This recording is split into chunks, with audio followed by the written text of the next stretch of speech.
They say love makes you blind. But I wasn't blind. I was sedated. There's a difference, I know, because I used to be the one holding the needle. My name is Damon Kessler. I'm 42. Until 6 months ago, I was the director of global risk containment at Aegis Meridian, a private intelligence firm that specializes in making problems disappear. Not metaphorically, physically, legally, permanently. My job was to keep high-value assets off the grid and liabilities off the map. I ran black sites, wrote false identities, moved ghosts through airports without leaving a trace.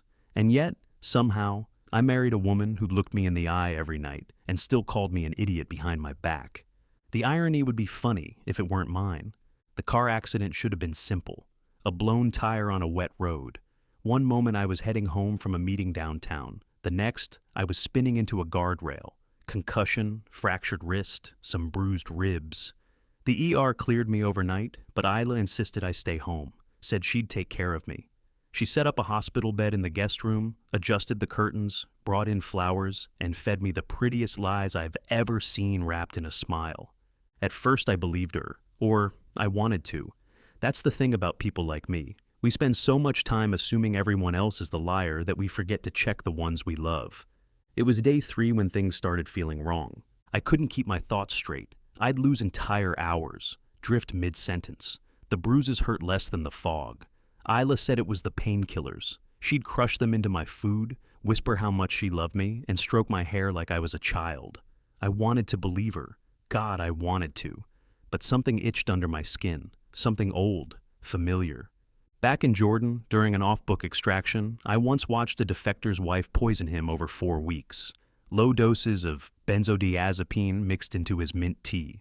Every time he got drowsy, she'd rub his shoulder and tell him he was safe. That's what Isla did. Exactly that. And I knew, deep in my bones, this wasn't love. This was logistics. So I played dumb. I started storing the food under my mattress, hid the pills under my tongue, and spit them into the tissue box. I logged the time between doses, tracked her routines, and waited. By the 6th day, my head was clear enough to move. Not fast, but fast enough.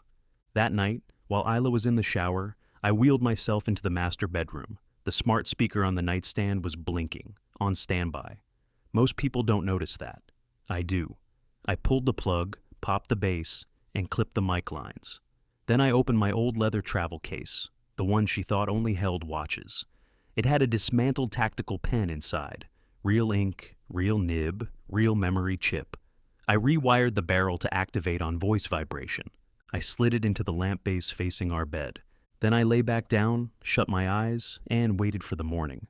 She was on the phone when it happened. I woke just before dawn to her whispering, soft, like secrets. My blood went cold before I even heard the words. I didn't move, didn't blink. "He's an idiot," she said, almost laughing. "Finish him tomorrow. I'll say he went for a walk. No cameras, no witnesses. We'll scatter the ashes somewhere stupid." She hung up 5 minutes later, came over, kissed my forehead, whispered, "You're going to feel so much better tomorrow." And I did, just not in the way she meant. I waited until she left the house, played dead another hour. Then I retrieved the pen, uploaded the audio, and listened. She didn't even try to hide it. She was talking to someone named Ray, called him baby, said she loved him, said I was worth more dead than alive, that the policy had cleared, that he just needed to make it look like an accident. That's when I stopped listening. Not because I didn't care, because I already knew how this story ended. She thought I was too fogged out to see it coming, that I'd just fade away quietly. But I built my entire career around removing threats before they knew they were targets. She married me for money, insurance. She forgot what I used to do for a living. Tomorrow, she wanted me finished. Tonight, I start writing her ending. I told Isla I had a follow-up appointment with the neurologist. She smiled like she cared and packed me a lunch. Turkey on rye, no mayo, just like I hated. She tucked a napkin into the bag that said, "Get well soon, love bug." The same handwriting I'd seen on the Forge Pharmacy log in the drawer last night. I kissed her cheek and climbed into my car, careful not to limp too much. I wasn't heading to any hospital. I was heading to the ghost of a man I used to be. The storage facility sat 2 hours outside the city limits, tucked between a decommissioned rail yard and a fake recycling plant. No signage, no cameras. I paid cash for the lease under the name Victor Dane, one of my oldest ghosts. The gate recognized the RFID tag in my key fob and opened like I'd never left. Inside Unit 108 was everything I'd tried to bury: black duffel bags, sealed Pelican cases, and a fireproof chest bolted to the floor. I punched in the code, scanned my retina, and opened it. The scent hit me first: gun oil, leather, and old intel. My past didn't smell like blood or death. It smelled like control. I spent an hour reactivating old burner phones and updating firmware on my off-network laptop. Each drive I plugged in held fragments of former operations: disappearances, asset reshuffles, reputational burials. I wasn't going to use those files. I just needed to remind myself I still could. Isla wanted me gone by tomorrow. That meant she thought I was already nothing, a limp body sleepwalking to its own funeral. But I wasn't sleepwalking. I was tracing steps, hers. First target, her digital trail.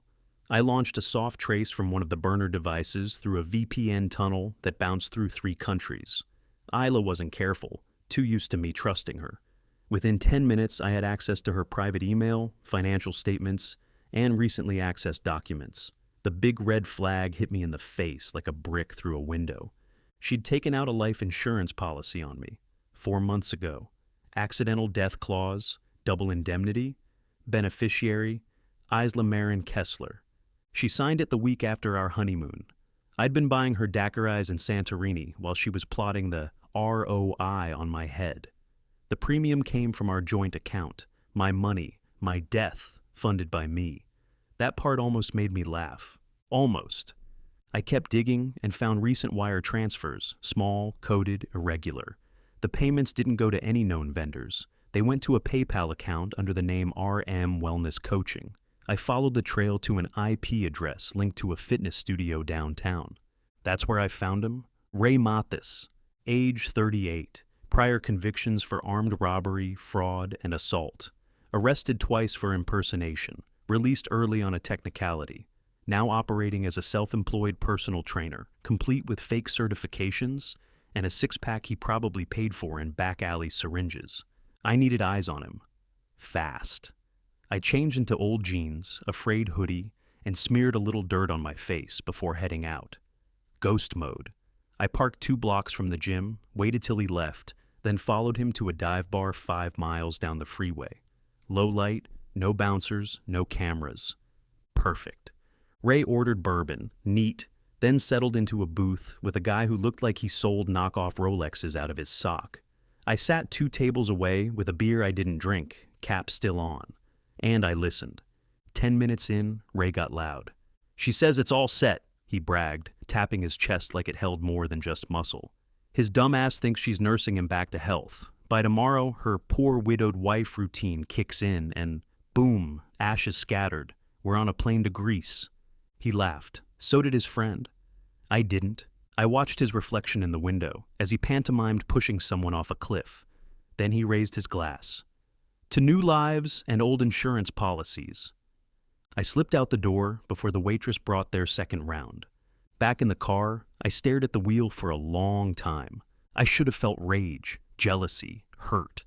Instead, I felt cold, clean, like a system booting up after too long a sleep.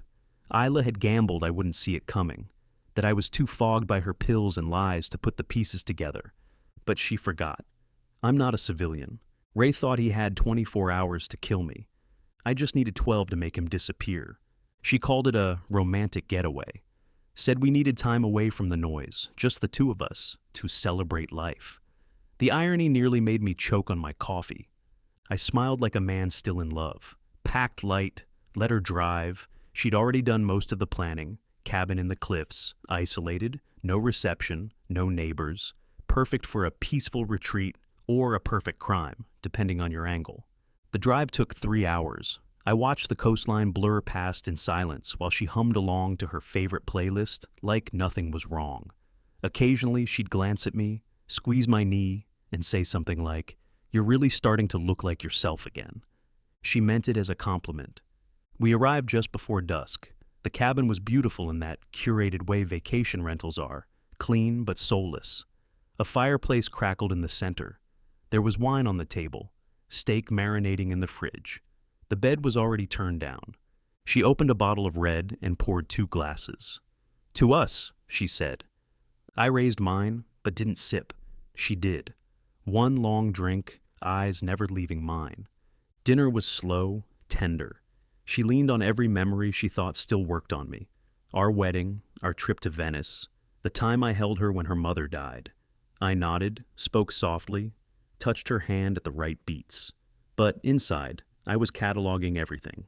The way she kept checking her phone even though there was no signal. The way she kept glancing at the clock above the fireplace. At 9:43, she made her move. We were sitting on the couch, firelight flickering. She poured another glass for me. "Just one more, for sleep." I took the glass, let the rim touch my lips. "Excuse me," I said. "Need the bathroom?" She smiled, just a little too wide. "Of course." In the hallway, I moved fast, spit the wine into a towel, flushed it. Then I slipped the auto-injector from my sock and pressed it into my thigh. Adrenaline, enough to keep my heart steady, even if she dosed the wine heavy. I counted to 15, then collapsed onto the bathroom floor. She waited 5 minutes. I heard her creeping. The door creaked open. "Damon!" I didn't move. She knelt beside me, touched my pulse, soft curse under her breath.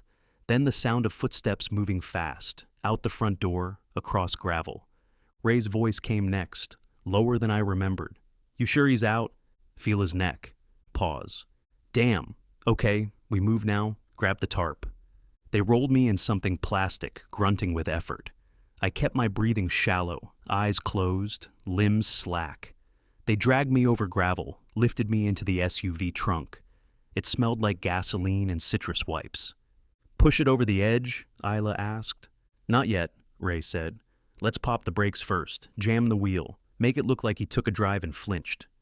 I waited until they stepped away from the vehicle. Then I moved, quick, silent, surgical. The training came back like breath to lungs. I cut myself out of the tarp, rolled from the trunk into the darkness, crouched behind the cabin. Ray was at the cliff edge, checking the trajectory. Isla was by the porch, calling someone.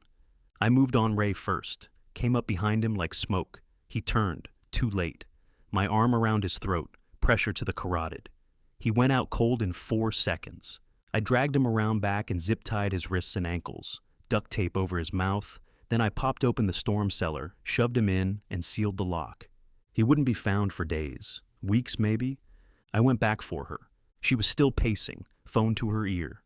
"Yes, the body's in the car. We're almost ready. By morning, the paperwork's clean. The policy clears. I'll meet you in..."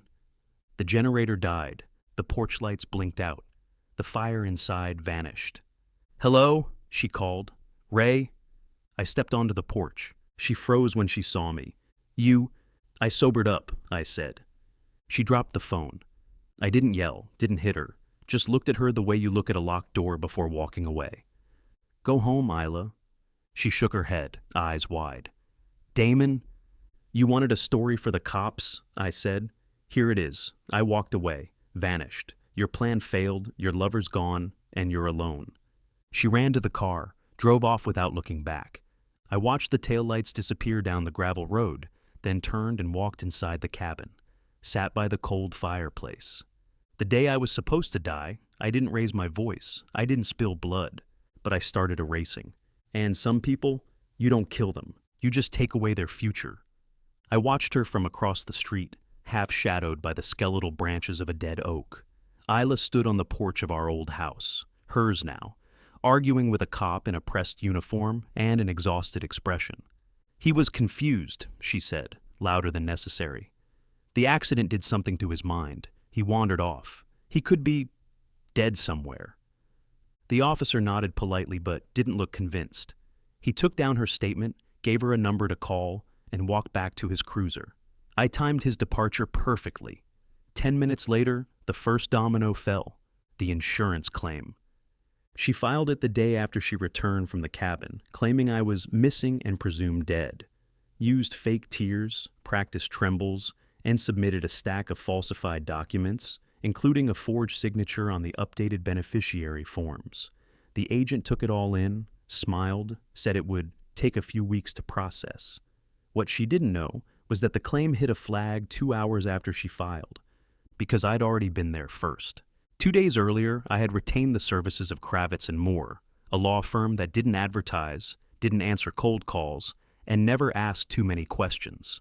Through them, I filed an anonymous fraud alert to the insurance provider, attaching a carefully edited audio clip of Isla's whisper on the phone. "He's an idiot. Finish him tomorrow." No names, no context, just enough to raise the right eyebrows. By the time Isla followed up with the insurer, the payout was frozen. She didn't understand why yet, but she would. The next play was psychological. I mailed her a package, untraceable, delivered by a burner courier service out of Reno. Inside was one of Ray's burner phones, cleaned but active. Alongside it, a printed photo. Isla, holding a shovel, eyes squinted in the sun.